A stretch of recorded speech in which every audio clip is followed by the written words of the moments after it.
નમસ્કાર વિદ્યાર્થી મિત્રો, આજે આપણે વાત કરીએ ધોરણ 7 વિષય હિન્દી.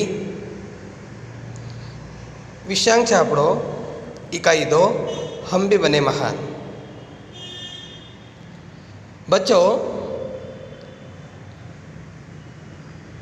हम जानते हैं कि महान बनने के लिए हमारे अंदर कुछ न कुछ सद्गुण होने चाहिए. ऐसे सद्गुण जो हमें महानता की ओर लेकर जाए. हमारे अंदर दया, प्रेम, करुणा, क्षमा, त्याग, मदद की भावना, ये सब गुण होने आवश्यक है.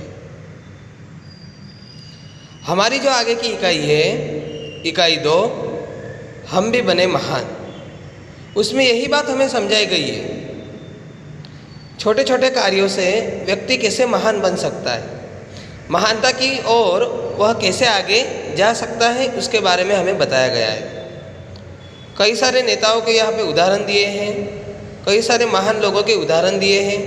उनके जीवन में से हमें कुछ न कुछ सीखना है और वह हमारे जीवन में उतारना है. तो इस इकाई का मूल भावार्थ यही है कि हम भी अच्छे गुणों को हमारे अंदर लेकर हम महान बन सकते हैं. क्यों ना हम भी बने महान.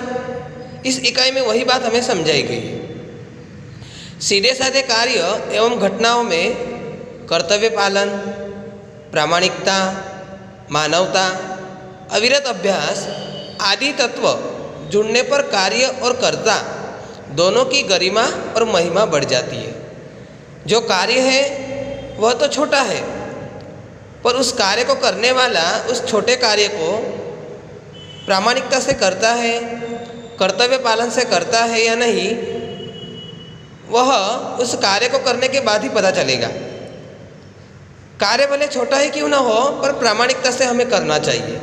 अविरत अभ्यास, अथाक प्रयास, उससे ही हम महान बन सकते हैं. वही बात हमें अलग अलग लोगों के जीवन में से समझाई गई है. तो इस इकाई में स्वामी विवेकानंद, गोपाल कृष्ण गोखले, सचिन तेंदुलकर और हजरत अली के जीवन से जुड़े कुछ प्रसंग दिए गए हैं, जिनमें उनकी महानता के कुछ बुनियादी गुण हमें दिखाई देते हैं. यही गुण हमें हमारे जीवन में लेने हैं और उनमें से प्रेरणा लेकर हमारा जीवन भी हमें महान बनाना है. तो यही बात यहाँ पर बताई गई है. ऐसे गुणों को अपनाकर हम भी महान बन सकते हैं. तो सबसे पहले हम बात करेंगे कर्तव्य की. इंसान के जीवन में उसे अधिकार के साथ कर्तव्य भी दिए गए हैं. अगर आपको अधिकार है तो अधिकार के सामने आपकी कुछ जिम्मेदारियां भी है, कुछ कर्तव्य भी है आपके लिए. तो यहाँ पे सबसे पहला जो प्रसंग है वह स्वामी विवेकानंद के जीवन का है. देखो कैसे उच्च विचार उनके जीवन में थे और वह कैसे महान बने, उसकी बात यहाँ पे की गई है. तो पहले प्रसंग की बात करेंगे तो उसमें स्वामी विवेकानंद के जीवन के बारे में हमें बताया गया है. मेले में सब खिलौने ले रहे थे, तब नरेंद्र नामक एक लड़के ने 2 रुपये का एक शिवलिंग खरीदा. मेले में सब खिलौने ले रहे थे, परंतु नरेंद्र नाम का जो बालक है वह खिलौने की जगह क्या लेता है, 2 रुपये का शिवलिंग. 2 रुपये का एक शिवलिंग खरीदता है. अब आगे देखो वो क्या करता है. अब भी उसके पास एक चवन्नी बची थी. 2 रुपये का शिवलिंग खरीदने के बाद भी उसके पास 25 पैसे, चवन्नी यानी 25 पैसे. 1 रुपये के 4 भाग होते हैं, तो उसमें से 1 भाग यानी चवन्नी. तो यहाँ पे चवन्नी की बात की है. 2 रुपये का शिवलिंग खरीदा नरेंद्र ने, चवन्नी बची थी. एक लड़के को रोते देखकर नरेंद्र ने उससे पूछा. एक लड़के को रोते हुए देखकर नरेंद्र उससे पूछता है, क्यों रो रहा है. लड़के ने कहा, मेरे पास एक चवन्नी थी, कहाँ गिर गई. अब मेरी माँ मुझे बहुत पीटेगी. देखो, रोते हुए लड़के को नरेंद्र ने पूछा रोने का कारण क्या है, तो लड़का कारण बताता है, मेरे पास चवन्नी थी, वह गिर गई, अब मेरी माँ मुझे बहुत पीटेगी. डर है ना, वही बात यहाँ पे बताई गई है। अब आगे देखो नरेंद्र क्या करता है। नरेंद्र कहता है कोई बात नहीं, यह लो चवन्नी। नरेंद्र कहता है कोई बात नहीं, यह लो चवन्नी। वह कहकर नरेंद्र ने अपनी चवन्नी उसे दे दी और आगे बढ़ गया। देखो, दूसरे को रोते हुए देखकर नरेंद्र ने त्याग का जो विचार अपने मन में आया वह किया। अपनी चवन्नी उसने उस रोते हुए लड़के को दे दिया और आगे बढ़ गया। और आज के ज़माने की बात करेंगे तो हम किसी को कुछ देने से पहले बार बार मन में सोचते हैं। त्याग की भावना हमारे अंदर ऐसी नहीं है जैसी नरेंद्र में थी। तो वही बात हमें सीखनी है।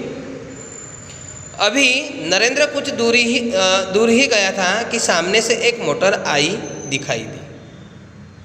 मोटर आती दिखाई दी। एक छोटा सा बच्चा उस मोटर से बिल्कुल बेखबर चला जा रहा था। बेखबर यानी अनजान था। उस लड़के को पता ही नहीं कि मोटर सामने से आ रही है, पर नरेंद्र ने देखा। नरेंद्र ने झपटकर उस बालक को खींच लिया। एक पल की देरी होती तो यह बालक मोटर के नीचे आ जाता। अगर नरेंद्र ऐसा नहीं करता तो उस बालक को उस मोटर कार के नीचे कचड़ दिया जाता, पर ऐसा नरेंद्र ने होने नहीं दिया। उसमें जो मदद की भावना है बच्चों के प्रति, वह बात हमें समझाई गई। इस झपटने की क्रिया में नरेंद्र के हाथ से शिवलिंग छूटकर गिर गया और टूट गया। इस दौरान इकट्ठे हुए लोगों में से किसी ने कहा, बेचारे का नुकसान हो गया है, कितने चाव से खरीदा था शिवलिंग। नरेंद्र ने शिवलिंग तो खरीदा था। एक बच्चे को रोते हुए देखकर उसने चवन्नी दे दी। हाथ में शिवलिंग था। शिवलिंग खरीदने के लिए 2 रुपये उसने दिए थे। चवन्नी बची थी, वो भी लड़के को दे दी। अब दूसरे बालक को देखता है ट्रक के नीचे आते हुए, तो उसे बचाने के चक्कर में उसके हाथ में से शिवलिंग गिर जाती है। बेचारे का नुकसान हो गया, ऐसे वहाँ के लोग कहने लगे। बड़े चाव से यानी कि आश्चर्य से वह सुनते ही नरेंद्र ने कहा, इससे क्या, इस बालक की जान बचाना मेरा पहला कर्तव्य है। मेरा शिवलिंग टूटा ना, उससे मुझे कोई फर्क नहीं, पर पहला कर्तव्य मेरा था इस बालक की जान बचाना। वस्तु में भी व्यक्ति का जीवन ज़्यादा महत्वपूर्ण है। वस्तु से भी ज़्यादा महत्व व्यक्ति के जीवन का है। मानवता सबसे ऊपर है। बचपन से ही ऐसे ख्यालत रखने वाला नरेंद्र आगे चलकर स्वामी विवेकानंद के नाम से प्रसिद्ध हुआ। बचपन में ऐसी उच्च विचार रखने वाला नरेंद्र आगे चलकर स्वामी विवेकानंद के नाम से महान हुआ। ऐसे उच्च विचार लोगों की मदद करना सबसे पहला कर्तव्य है, मानवता का कर्तव्य। हमारे अंदर कुछ हो न हो, पर मानवता का गुण अवश्य होना चाहिए। मानव ही मानव के काम आता है। उसके नाते, इंसानियत के नाते हमें हमारा धर्म निभाना चाहिए। कोई भी कार्य से पहले जीवन बचाना, किसी का जीवन बचाना, वह हमारे लिए महत्व का हो जाता है। और वही बात यहाँ पे बताई गई है 2 उदाहरण के साथ। नरेंद्र के जीवन में से यही हमें सीखना है। हमारे कर्तव्यों का हमें पालन करना है, पूरे निष्ठा के साथ उसका ध्यान रखना है, और हमें भी महान बनने की कोशिश करनी है। निस्वार्थ सेवा करते जाओगे तो एक दिन हम अवश्य महान बनेंगे। और वही बात हमें यहाँ पे स्वामी विवेकानंद के जीवन प्रसंग से समझाई गई है। आगे का प्रसंग बाद में।